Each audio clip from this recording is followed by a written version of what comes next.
Hello, Niners, and welcome once again. We were talking of the different pressure belts of the earth, and due to the difference in the pressure belts of the earth, we have different types of winds which are blowing. Let us talk of these winds.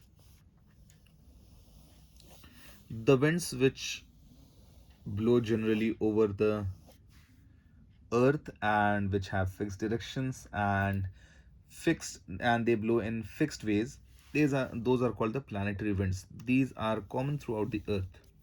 Then there are winds which are blowing locally over some places, local winds. Then there are winds which are blowing some, they keep on changing their directions. Those are the variable winds. We'll be talking of those planetary winds first. And while we are talking of those planetary winds, it is once again good to remind you all that we have different pressure belts of the earth. And when we are talking of the different pressure belts, what we have over here is that this is the 0 degree equator, this is the 23.5 degree north, this is the 66.5 degree north. This over here is the northern pole.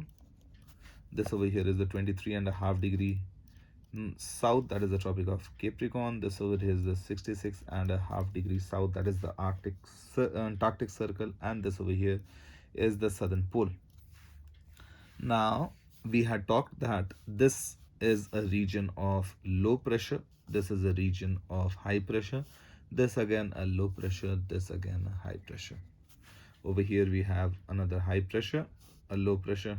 So we have, you can see, alternate high and low pressure. There's high pressure, low pressure, high pressure, low pressure, high pressure, low pressure, high pressure. This gives rise to, we had talked, winds moving. Now remember, we had talked of the Coriolis effect. In the northern hemisphere, deflection towards the right. So we have the winds which are moving from the tropical areas coming towards the equator. They are moving this way.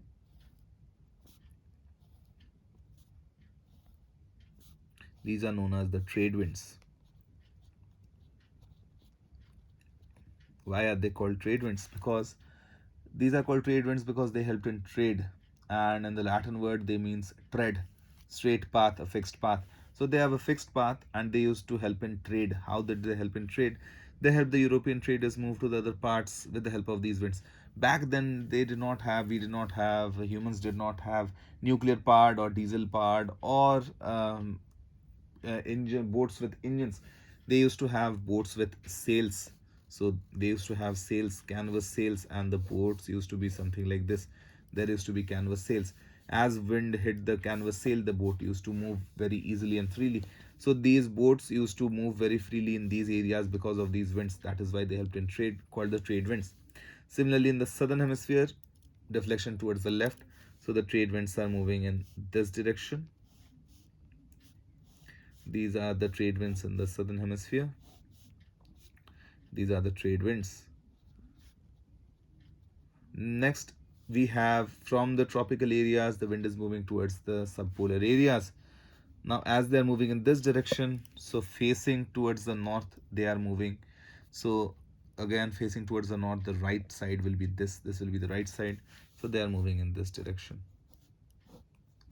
As you can see, they are moving from the southwest to the northeast. That is why their general direction is, they are coming from the western side. That is why they are called the westerlies.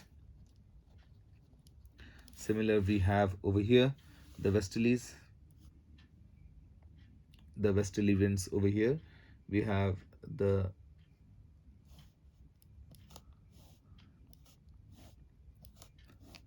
these are the westerly winds. And lastly, we have the polar winds. As we discussed in the previous video, that the wind is moving from the high pressure area in the poles to the low pressure area in the subpolar region. So again, towards deflection towards the right, we have the polar winds. Over here again, we have the polar winds.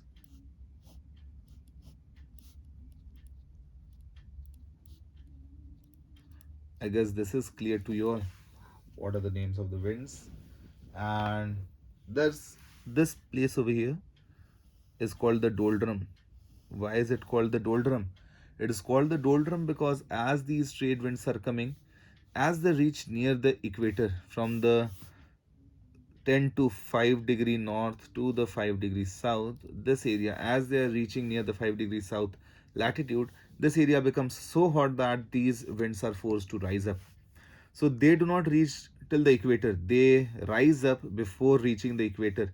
So what happens is that near the equator there is a lack of wind. Near the equator winds are not coming properly. Why? Because as these winds are coming from these tropical areas to the equatorial areas, before even reaching the equator they become so hot that they are forced to rise up. Over here also it is same thing is happening. That is why this area over here does not have a lot of wind. A lot of wind is not there, and that is why boats or ships could not move very easily in the previous or in the olden times, in the medieval times. That is why these areas are called the doldrums. Over here, these areas in the, now some areas in the south, there are in the westerlies there are the roaring 40s, the furious 50s, the stormy 60s. These are near the 40-degree, 50-degree, and the 60-degree latitude. Why is it so? They are called so because there is a lack of landmass. If you just look at the map over here, give me a minute so that I can show you the world map. As you can see, the world map over here, you will find that these areas in the southern hemisphere, they do not have a lot of landmass. This over here is the 23.5 degrees south. This somewhere here is the Arctic Circle, Antarctic Circle. So you can see that all these areas, they have a lack of landmass.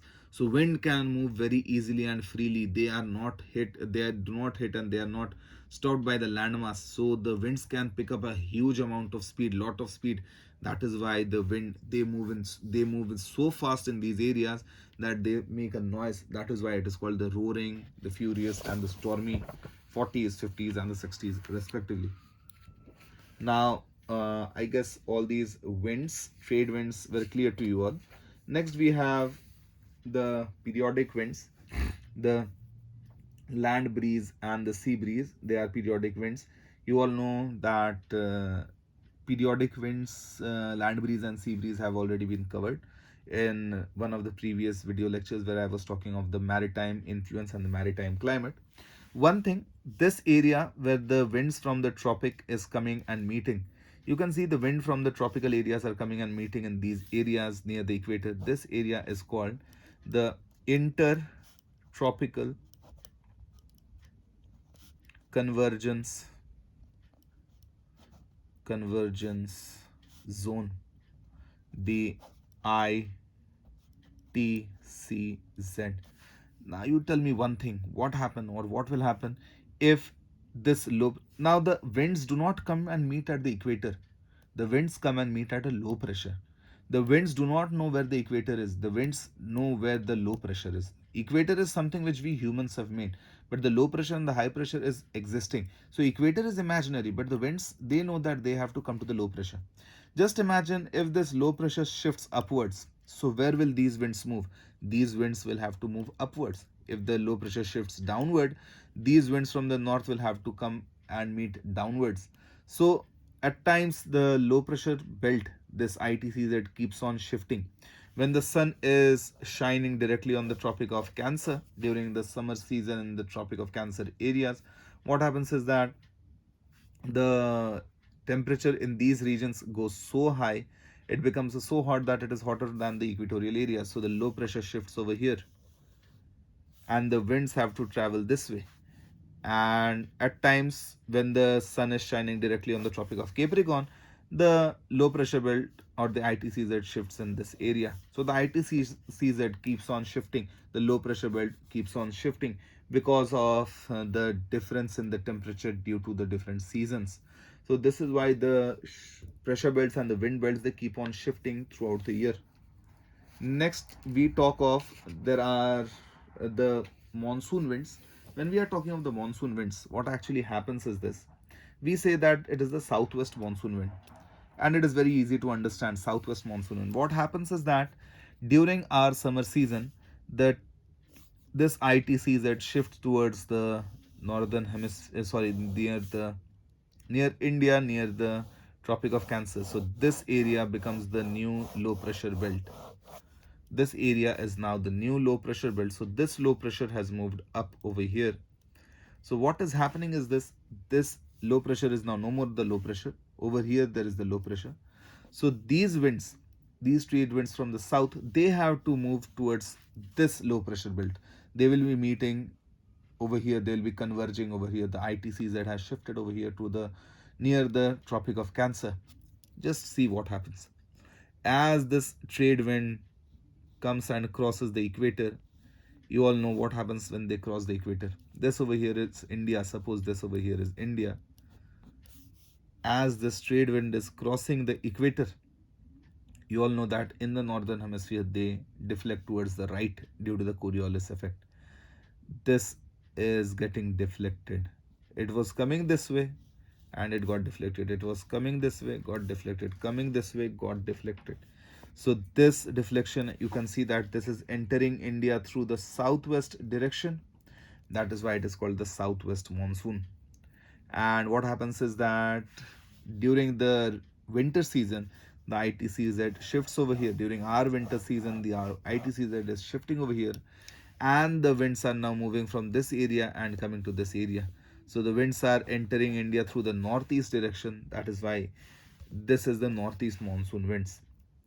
So I guess this northeast monsoon and the southwest monsoon is also clear. Then there are the local winds of a place. Local winds